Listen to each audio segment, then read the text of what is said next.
Well, welcome back. So this week we were continuing with the compassionate Buddha.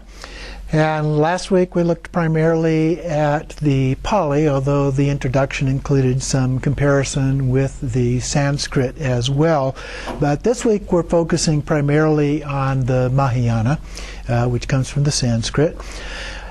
If you wanted to have an idea of the variety of the actual branches of Mahayana, you could look in Wikipedia and you can get a long list of all of the different forms of Buddhism that fit into the category of Mahayana. There are quite a few. We'll just touch on some of those toward the end of the talk today. So this part is called the Mahayana religious ideal, and so this is an introduction part first that we're going to look at from the author. As the selections of the preceding group reveal, Theravada Buddhism is continuous with the Buddhism of early disciples in emphasizing the necessity of renouncing the world and aggressively pursuing the path of self-conquest. Its spiritual ideal is symbolized by the Arhat, the individual who is self-sufficient. Homelessness has overcome the power of Tanha, the selfish craving that we talked about last time, and thrown aside the fetters which bind him to the cycle of birth and death, and has thus gained an unutterable peace of nirvana. I guess that would be equivalent to ineffable. But the idea, this peace of nirvana. And then rebirths have been brought to an end in that process. The influence of Buddhism exerted everywhere lay in its practice of love and equality, an outcome of its fundamental teaching on the unity of all beings and its ideal of supreme enlightenment, or bodhi, to be attained by all. So that gives a little hint of where we are heading with the Mahayana as opposed to the Pali.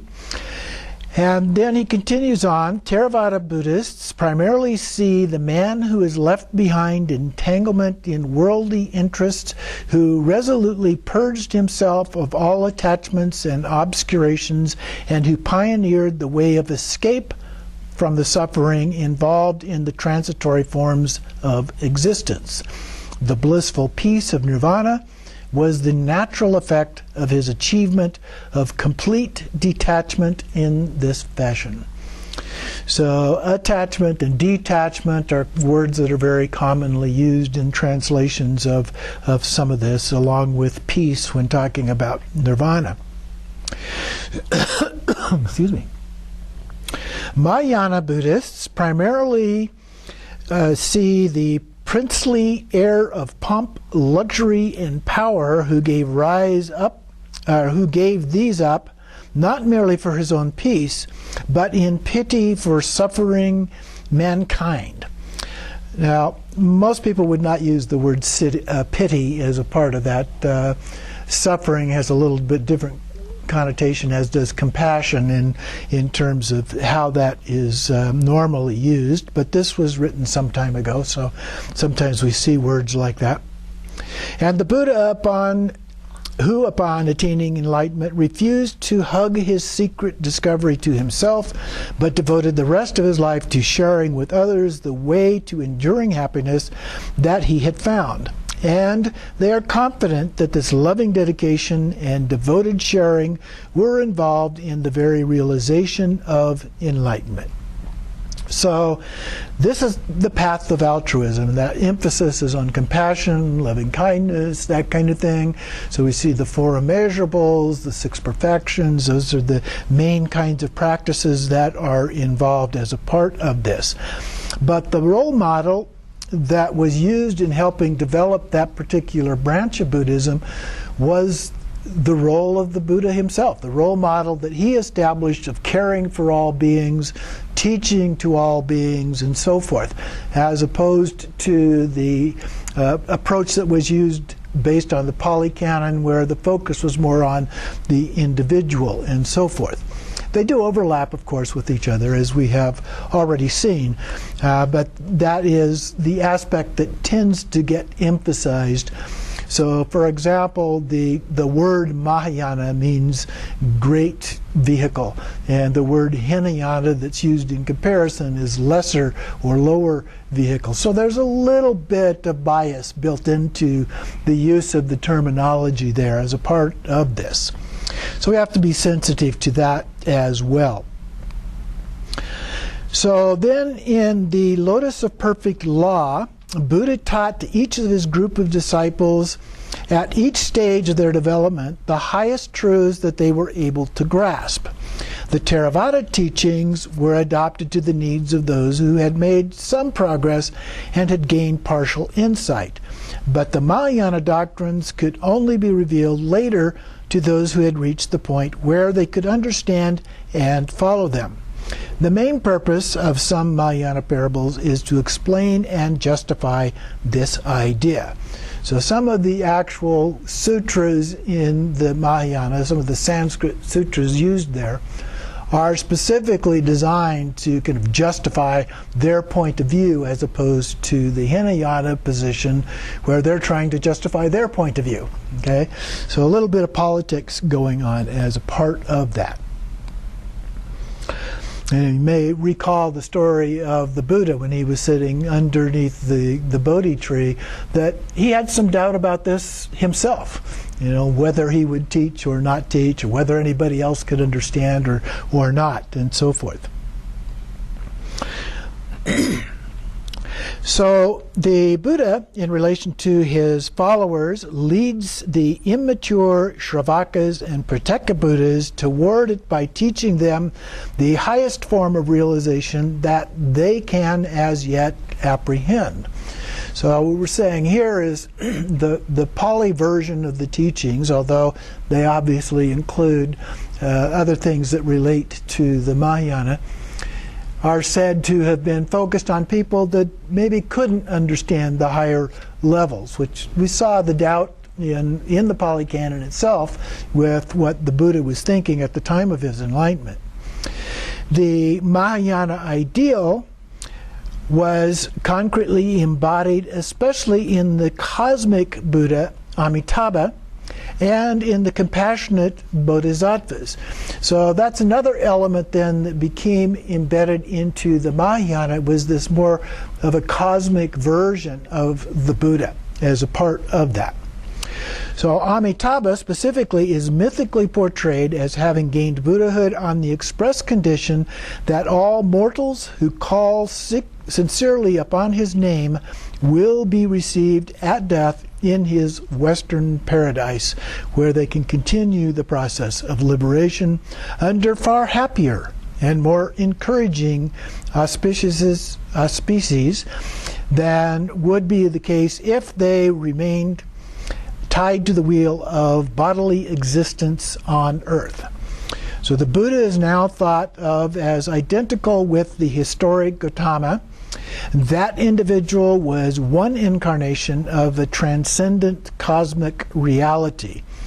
The Buddha nature, which is working in all ages and in innumerable worlds for the salvation of all sentient beings, Amitabha is one celestial exemplification of Buddhahood. A bodhisattva is one who, having attained the goal of purification and emancipation, refuses to enter nirvana out of devoted love for those who still remain behind and a consuming zeal to help them.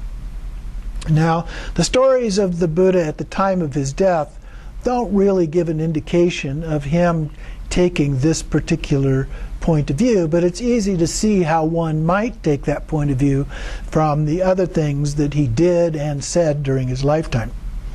He postpones his own entrance into the perfect bliss because his sense of spiritual oneness with others leads him to prefer to wait with them and lovingly serve them until they are ready to enter together. Now, in the stories about bodhisattvas, we find 3 different levels described. For example, in Patrol Rinpoche's book, The Words of My Perfect Teacher, describes these. One is the king, who the king leads, and so everybody else follows the king, if you will. And the second one is a boatman, where everybody goes together across the river. And then the third one is like a shepherd who leads from behind, if you will, get everybody else through the gate and into the next pasture, and then he follows along. And so 3 different approaches there that can be used, all of them considered valid, although in a lot of the texts, that last one, the version of the shepherd, is often given a little bit of priority as a part of that. So among the doctrines affected by the Mahayana ideal is the nature of nirvana and what is meant by entering it.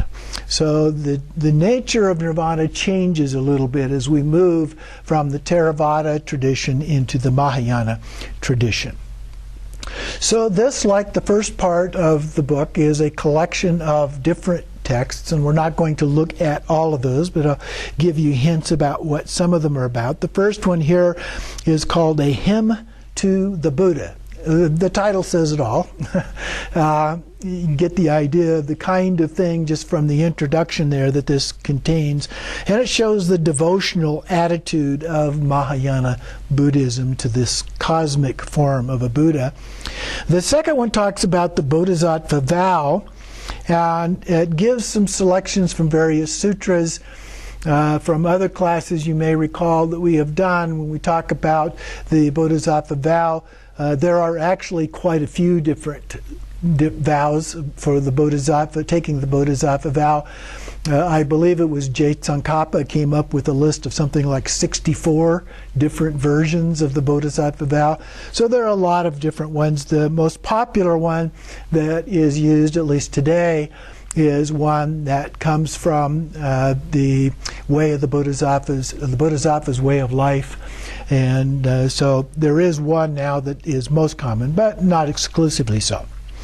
The Bodhisattva then has transcended the state in which he is concerned for his own salvation and is committed to all living beings and will not rest until he has led them all to the goal.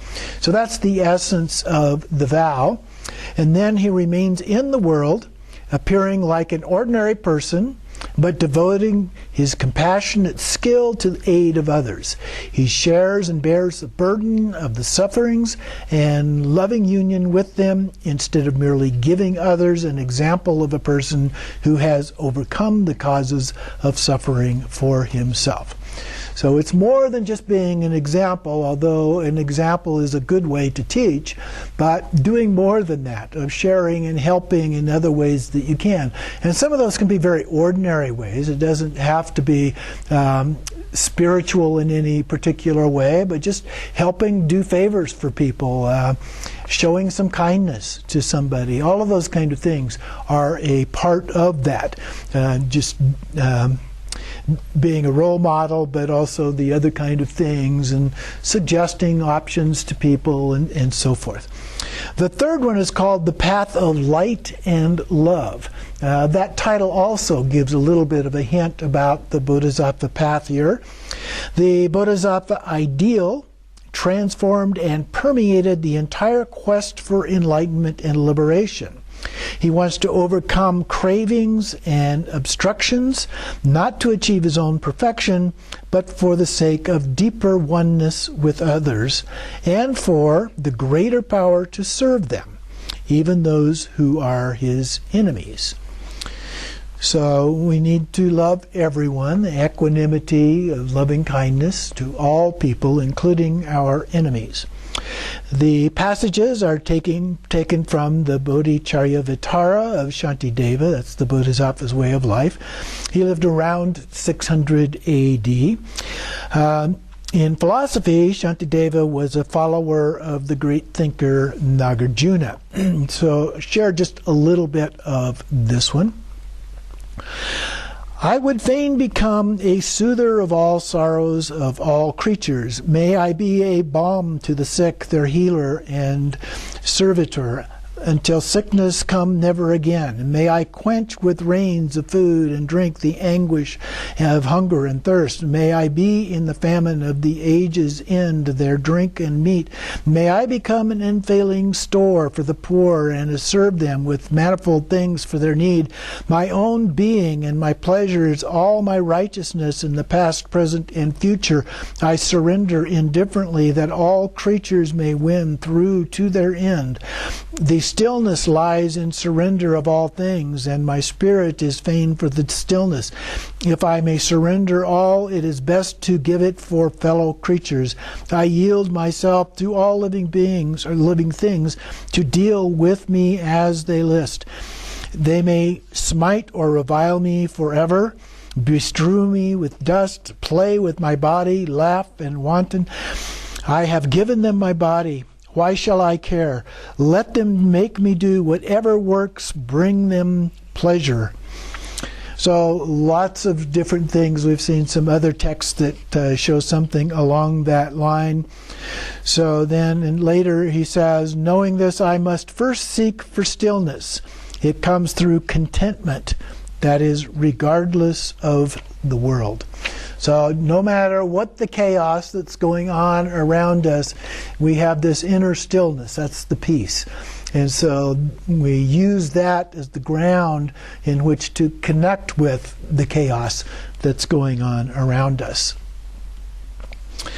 The next one is the Mahayana parable of the burning house. And we actually saw this one before.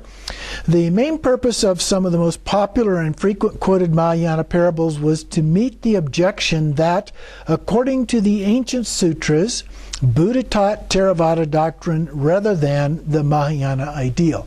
So as he pointed out in the introduction, this is one of those that's addressed to this conflict between the two branches of Buddhism at that point, or at least two main branches.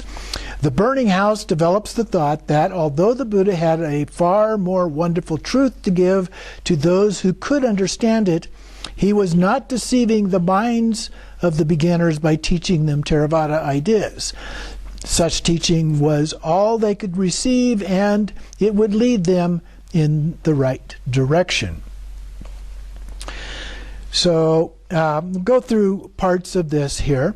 Suppose in a certain kingdom there is a great elder of boundless wealth. His house is spacious and large, but it has only one door. Fire suddenly starts in the house, is a conflagration.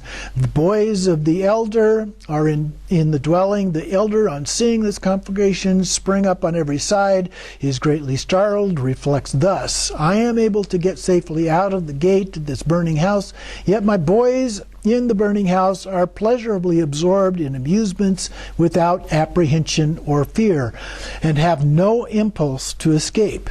He calls to the children, come out quickly, all of you. Yet the children, joyfully absorbed in their play, are unwilling to believe him, nor any mind to escape. Then the elder reflects thus, this house is burning. If I and my children do not get out at once, we shall certainly be burned up by it. Knowing that to which each of his children is predisposed, and all the various attractive playthings and curiosities to which their natures will joyfully respond, the father tells them, saying, here are rare and precious things for your amusement. If you do not come and get them, you will be sorry for it afterwards. All of you, come quickly out of this burning house, and I will give you whatever you want. Whereupon the children, hearing the attractive playthings, everyone eagerly, each pursuing the other, and racing one against another, comes rushing out of the burning house. Then each of the children says to the father, please now give us those playthings you promised us. Then the elder gives to his children equally each great cart, lofty and spacious, and so forth. It gives great description here of each of the things that they were given. Now that's the part that we looked at before, basically. But it goes on. Shariputra, what is your opinion? Has that elder been in any way guilty of falsehood? He told them a lie. No, world-honorably one, says Shariputra, that elder only caused his children to escape the disaster of fire and preserved their bodies alive. He committed no falsity. And in addition, he gave them the playthings that they obtained. It was by his expedient that he saved them from that burning house. Even if the elder did not give them one of the smallest carts, still he is not false. One of the parts that I left out was, he did talk about each one wanted something different, and so one of them wanted a particular small cart, but he didn't get that. He got something even better. Because that elder from the first formed his intention, I will cause my children to escape. For this reason, he is not false. Knowing his own boundless wealth, nice addition that he is wealthy and able to do this, of course, and desiring to benefit his children, he gives them great carts equally. Good, good, replies the Buddha to Shariputra. It is even as you say, Shariputra. The Tathagata is also like this, for he is the father of all worlds, who has forever entirely ended all fear, despondency, distress, ignorance, and enveloping darkness, and has perfected boundless knowledge, strength, and fearlessness.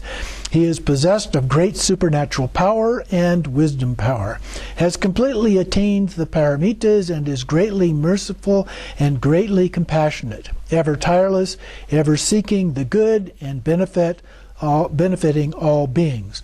Now you get a little bit of the flavor there that probably was added into this story at some point in time. So the honorific kinds of terminology and so forth that is represented there. Less likely that the Buddha actually said those kind of things than that somebody added it into the story later on. And then continuing a little bit later, Shariputra, the Buddha, having seen this, reflects thus: I am the father of all creatures and must snatch them from the suffering and give them bliss of the infinite, boundless Buddha wisdom for them to play with. If I only use supernatural power and wisdom, the living creatures cannot by this method be saved, as long as all these creatures have not escaped birth, age, disease, death, grief, and suffering, but are still being burnt by the burning house of the triple world. How can they understand the Buddha wisdom? So now you begin to see the metaphor and the explanation of the burning house itself. It relates back to the three fires we talked about before. Shariputra, even as that elder, through the strength in body, arms, does not use it, but only by diligent tact, resolutely saves his children from the calamity of the burning house, and then gives each of them great carts adorned with precious things, so it is with the Tathagata.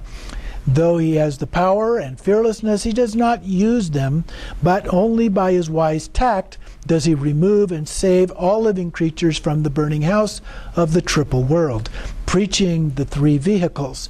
And thus he speaks to them: Delight, do not dwell in the burning house of the triple world. Do not hanker after its crude forms, sounds, odors, flavors, and contacts. For if, through hankering, you beget a love of it, then you will be burnt by it. Get out with haste from the triple world and take to the three vehicles. So the triple world being the three realms: the desire realm, the formless realm, and form realm and formless realms.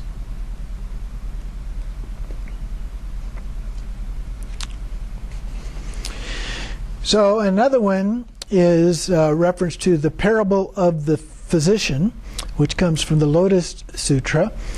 And here the Blessed One proclaims that he is not identical with the historical Gautama of this particular world. It gives a compassionate reason for the early teachings that at his death the Buddha ended his existence and became extinct, if you will. Interesting term there.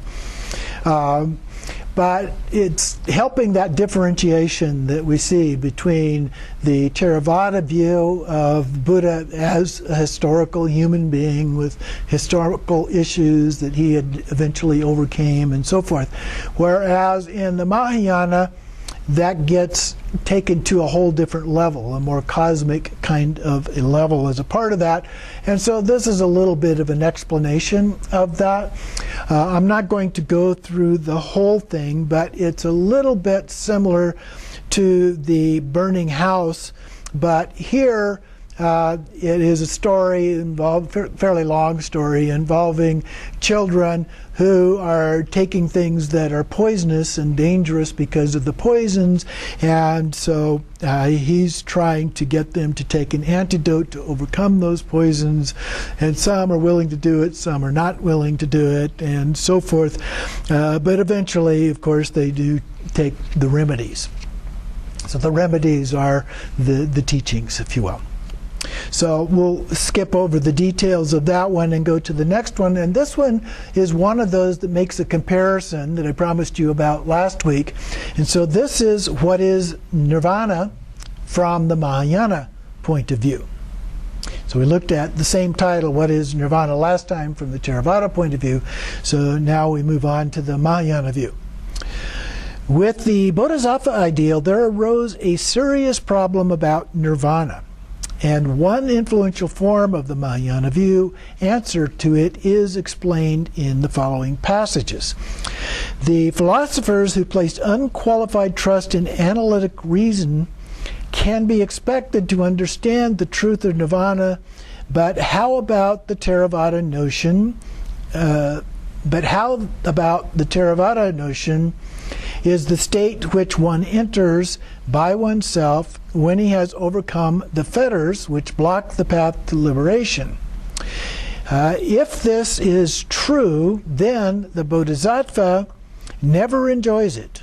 Okay, so he's staying back, holding back, and continuing to work with other beings until the end of time, so to speak, when all beings have achieved nirvana. So he never gets the benefit of having achieved this state, according to this.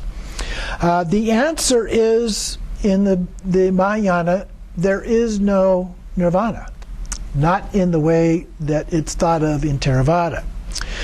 So a bodhisattva, in the Mahayana view, is already in nirvana. There's nothing outside of nirvana. So paradoxically, to renounce nirvana for oneself in love of others is to find oneself in nirvana, and that is the real meaning here. For the bodhisattvas, nirvana does not mean extinction. There is recognition that all things are unborn. And that term unborn means no beginning and no end. So people are not, they don't have an original birth, but have always continued to go through that cycle of samsara and rebirth. So there's a sense here that we all have this Buddha nature, which of course is a part of the Mahayana philosophy, and that later we will either bring out that through removing the shrouds or through cultivating that and so forth.